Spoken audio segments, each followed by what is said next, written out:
안녕하세요. 7월 12일 다시 보는 투더골드문 시작하겠습니다. 오늘 얘기 나눠봤던 주제는 바로 마운트 곡스 비트코인 보상 이후에 비트의 방향성에 대해서 얘기를 나눠봤습니다. 마운트 곡스 해킹 사건이라고 다들 아실 텐데 그 사건에 대해서 오늘 얘기했었고요. 두 번째로는 유일님이 마운트 곡스 보상 이후에 시장이 어떻게 될지, 또 필승님께서는 보상은 비트코인과 비트코인 캐시, 또 현금으로 받을 수 있다. 또 그 이후 상황까지, 마지막으로 과거의 이더리움 해킹 사건과 또 엑시 인피니티 최근에 일어났던 해킹 사건까지 알아보도록 하겠습니다. 네, 첫 번째로 마운트 곡스 해킹 사건인데요. 마운트 곡스가 무엇인가에 대해서 얘기를 먼저 해볼게요.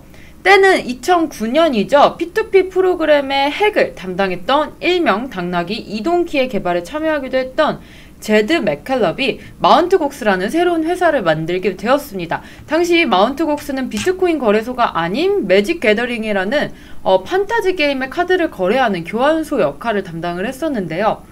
하지만 얼마 지나지 않아서 2010년 정도 7월 17일경에 마운트 곡스는 카드게임 교환소에서 비트코인 거래소로 업종을 변경을 하게 됩니다.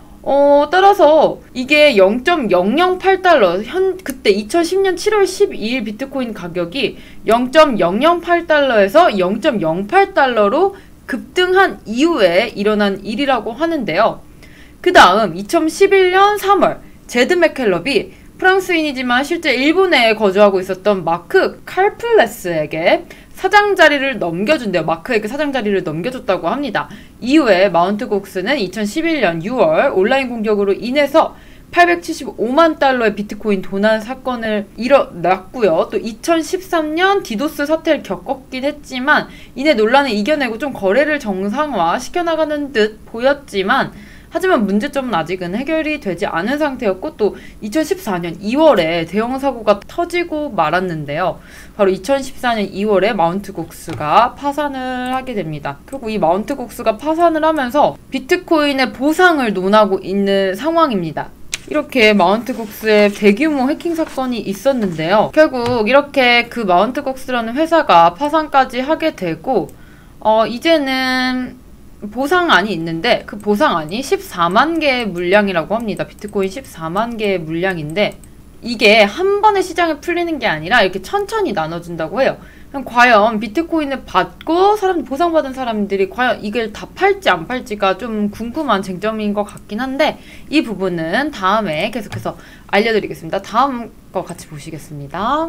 그래서 마운트 곡스 보상 이후 시장이 어떻게 될까에 대해서 좀 알아봐야겠죠. 마운트 곡스에서 보상을 해준다고 했는데 이 보상은 세 가지로 받을 수가 있습니다. 1번 비트코인, 2번 비트코인 캐시, 3번 현금으로 받을 수 있다고 해요. 근데 이 보상 비트코인을 단기에 빨리 받고 싶다면 당연히 양이 적어질 수밖에 없고요. 만약에 장기적으로 조금 나눠서 받겠다 하면은 비트코인 양을 조금 더 많이 보상받는 그런 계획인 것 같습니다.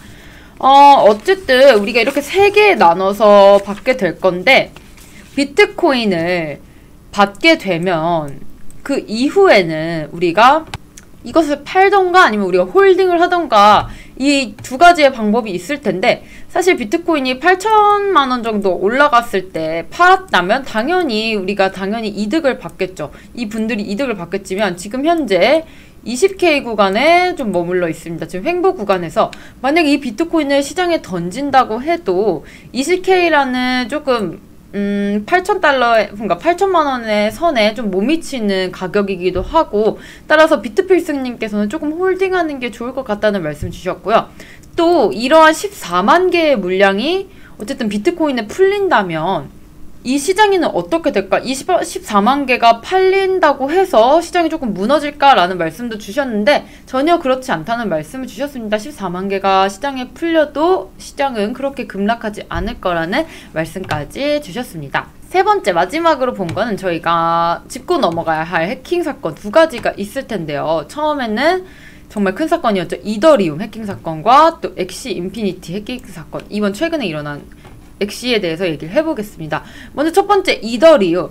이더리움은 2016년 6월경에 이더리움의 취약점을 이용해 당시에 360만 이더리움, 또 당시 640억 원 규모의 이더리움이 해킹당하는 사건이 있었습니다. 이더리움 전체 10%에 해당하는 되게 큰 규모의 코인을 도난을 당한 건데요.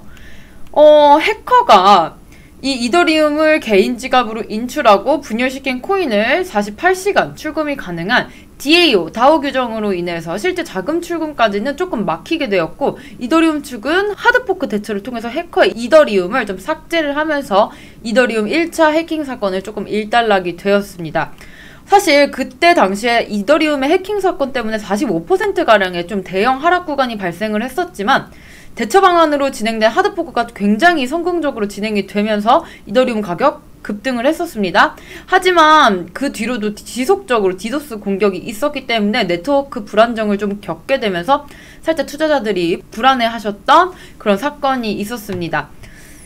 이에 따라서 이더리움 측에서는 총 4번에 걸친 공격적인 좀 하드포크로 이더리움 시세가 조금 안정감이었다가 또 불안감이었다가 기대감에 이렇게 계속해서 바뀌면서 시세가 조금 급변을 했었지만 다시 안정화가 되면서 코인 시장 전체 시가총액 2위라는 타이틀도 좀 얻게 되었습니다.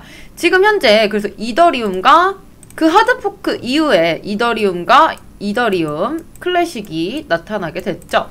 이더리움과 이더리움의 클래식 두 가지로 양분하게 된 사건, 바로 이더리움 해킹 사건이었고요.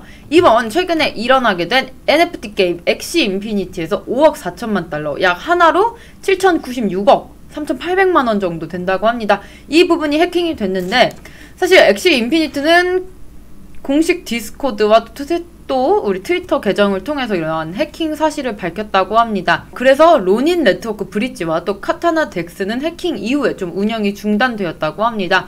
로닌 네트워크라고 하면 엑시 인피니트 구동을 위해 자체 개발한 이더리움 사이드 체인이고요. 또 카타나 덱스는 엑시 인피니티에서 사용되는 로닌 네트워크 기반의 분산형 거래소라고 합니다. 이 부분들이 두 개가 다 운영이 중단이 됐고요. 지금 이 엑시의 해커 사건을 보면, 이런 해킹 사건을 좀 보면, 해커들은 링크드인을 통해서 좀 가짜 구직 제안서를 가장을 했습니다. 외국에서는 이런 링크드인을 정말 많이 쓰고 있어요. 우리나라에서도 이력서 사이트로 많이 쓰고 있는데, 링크드인을 통해서 가짜로 제안서를 가정해서 엑시 인피니티의 좀 고위 엔지니어들한테 감염된 PDF를 전송을 했다고 합니다. 따라서 내부 인프라에 침입을 할 수 있었다고 하고요. 또 엑시 인피니티의 선임 엔지니어가 해커에 속아서 실제로 존재하지 않는 회사에도 지원하기도 했다고 합니다.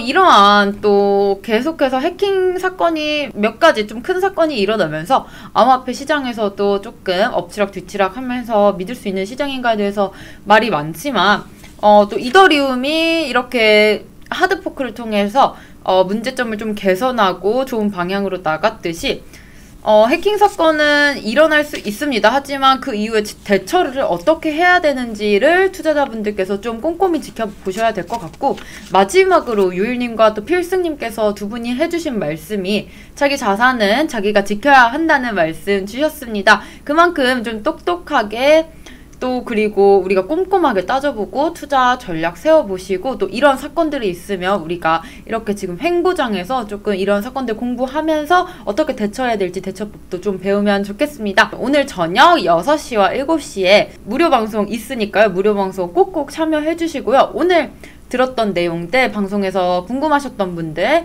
무료 방송 모셔서 꼭꼭 질문하시고, 아니면 종목 같은 거, 코인 종목도 상담 가능하니까요. 꼭 무료 방송 참여해 주시길 바라겠습니다. 오늘 영상 재미있으셨다면 좋아요와 구독 버튼 눌러주세요. 그럼 저는 내일 다시 오겠습니다. 안녕!